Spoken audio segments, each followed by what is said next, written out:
बेटा जो आपको होमवर्क क्वेश्चन दिए थे उसमें फर्स्ट 2 क्वेश्चन में आपको मूलों की प्रकृति बतानी थी सिर्फ। तो सबसे पहले आपको ये देखना होता है कि जो समीकरण दी है द्विघाती वो स्टैंडर्ड फॉर्म में मानक रूप में लिखी है।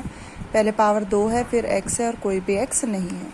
तो हम इसकी तुलना ax² + bx + c से करते हैं।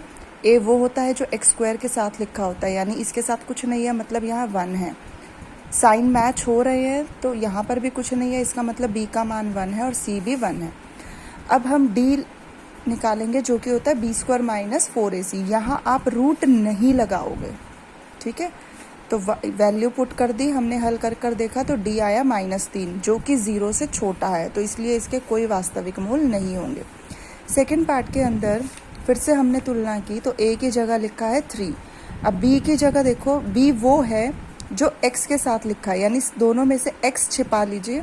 और अब देखिए क्या बचा है, साइन मैच नहीं हो रहे तो b की वैल्यू है -4√3। यहाँ साइन मैच हो गए प्लस तो c का मान सिर्फ 4 होगा। अब फिर से हमने b² - 4ac निकाला, यहाँ पर हमने b की जगह ये रख दिया। अब जब आप इसका स्क्वायर करोगे तो इसका मतलब है -4√3 को -4√3 से गुणा करना है, तो माइनस प्लस बन जाएगा, 4 चौक 16 और √3 को √3 से गुणा करेंगे तो सिर्फ 3 बन जाएगा। तो जब हमने इसको हल किया तो देखा उत्तर आया 0 और d 0 है, इसका मतलब मूल वास्तविक और बराबर है, यानी जो दो मूल आएंगे वो दोनों समान होंगे। तीसरे में हमने फिर से तुलना की, d हमने निकाला। अब देखो यहाँ a की जगह क्या, यहाँ कुछ नहीं है, मीन्स 1 है। साइन मैच नहीं हो रहे तो b की जगह -6 है और यहाँ c 8 है। फिर b² - 4ac निकाला तो d आया 4। अब इसमें हमें मूल भी निकालने थे, तो ये तो हमें पता लग गया कि d 0 से बड़ा आ रहा है, 4 है तो 0 से बड़ा है, यानी यहाँ पर आएगा मूल वास्तविक और भिन्न होंगे, ठीक है। मूल वास्तविक और भिन्न होंगे। अब क्योंकि हमें मूल भी निकालने हैं तो हम ये फॉर्मूला यूज़ करेंगे। यहाँ पर -b होता है, तो यहाँ 2 माइनस के निशान क्यों आए, क्योंकि एक तो यहाँ फॉर्मूले में होता है और एक क्योंकि b का मान भी नेगेटिव है, इसलिए 2 माइनस के निशान आए। प्लस माइनस √d होता है, तो d हमारा कितना आया था, d 4 आया था, बटे में 2a, यानी 2 और a का मान हमने लिख दिया, 2 गुणा a।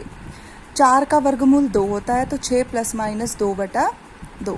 अब एक मूल हो जाएगा 6 + 2/2 और एक हो जाएगा 6 - 2/2। इसको काट कर हल किया तो हमारे 2 मूल आ गए, 4 और 2।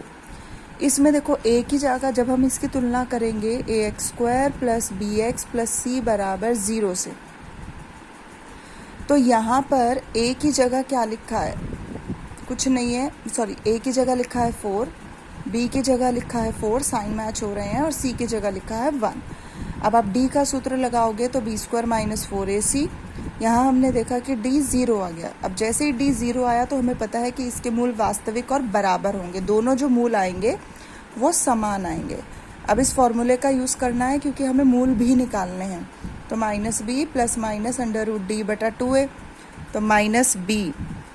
अब माइनस का निशान लगा दिया, फिर b का मान पुट किया, b कितना है, 4 है। यहाँ पर 2 नेगेटिव निशान नहीं आए क्योंकि यहाँ पर b पॉजिटिव है, ठीक है।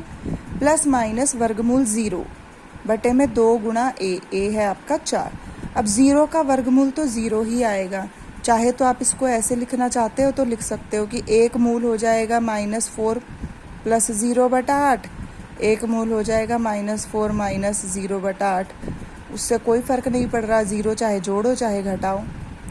या आप मैंने ऐसे लिख दिया कि ये तो 0 बन गया तो ये चीज़ तो हट ही गई, क्या बचा -4/8 जो कि कट कर आया -1/2।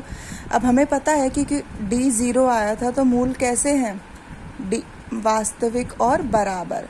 तो अगर एक मूल -1/2 है तो दूसरा मूल भी -1/2 ही होगा।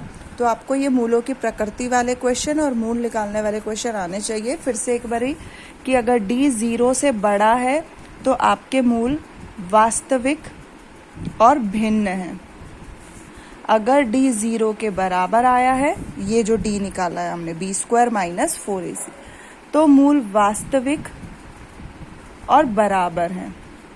और अगर d 0 से छोटा आया है तो या तो हम लिखते हैं कि मूल काल्पनिक हैं या अवास्तविक मूल हैं, या ये लिख देते हैं कि वास्तविक मूल नहीं होंगे, ठीक है।